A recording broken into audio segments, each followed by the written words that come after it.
2, 1. Hi everyone, this is mine and Karla's project. Our story was to, it's probably in videos. Maybe. Where does the word Are you Googling it? on Zoom saves? Of course. You can find the full recording location for local recordings in your Zoom client settings. Zoom client settings, oh god. Click open to open the folder where your local recordings are stored. Hey? Oh, it's saying that after the meeting has ended, Zoom will convert the recording so you can access the files. Okay. Let's just hope it works then. Okay, so this is mine and Karla's project. Ecuador is surrounded by petroleum. Let's start over. I have no idea how to talk about this, Karla. Okay, I can do it. I can do the intro then. Their main monetary income, basically. So, now I made a mistake. Because really changed a lot. And basically, those two things. We decided to focus on the that was like one meeting that was did. And for the United States, just increases. There's some goals that I think that might be focused around this. And yeah, Jacob, do you have something to add? And that's our conclusion for our project. We took 9 minutes. Oh, really? Oh, yeah, we have to. Yeah. Okay, let's do. Okay, I think I took too long. You're good.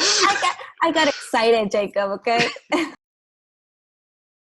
Okay, 1 second. Okay, do the 1, 2, 3. All right. Okay, 3, 2, 1. Hi everyone. This is our project. One more time. Oh no.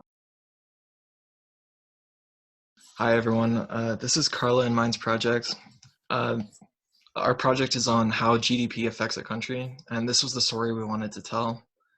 Our data set is on the World Bank, and so we used the World Bank from both the US and Ecuador and just compared the two with the GDP, and we just looked at various topics within the countries. I'm going to pass it off to Karla to explain it more. Yes, when we were analyzing the data that we had, we found out, well, we thought about Ecuador, the fact that petroleum is their main economic growth and how extracting petroleum contaminates the country. So that's why we decided to do CO2 and then also do the GDP to see if the time that the GDP was higher, then also the CO2 emission was higher. And we decided to do also for the US because the US is a first world country. So we wanted to know if that will affect the CO2 emission or will improve it. So then Jacob can go ahead and talk a little bit more about the visualization. Yeah, so this was our first visualization made in D3.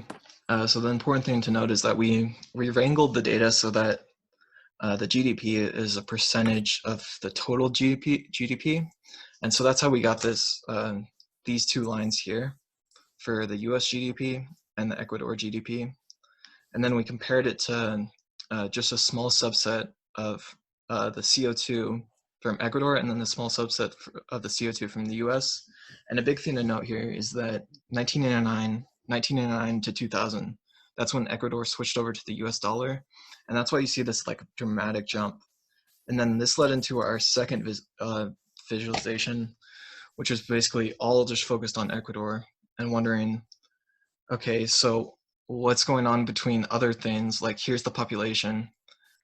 There's a lot of young people in 1979, but then as we go along, we see it more, there's older people because the economy is getting better and there's a more like equal amount of population proportion.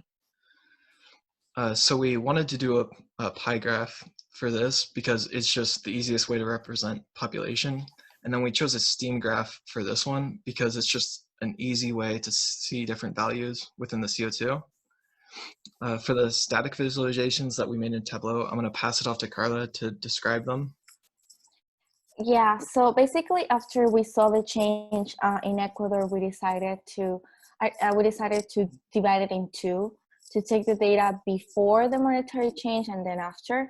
So this first graph is the how the monetary change after, how it affected the country in different aspects, as education, imports and exports, employment and unemployment as well, also poverty.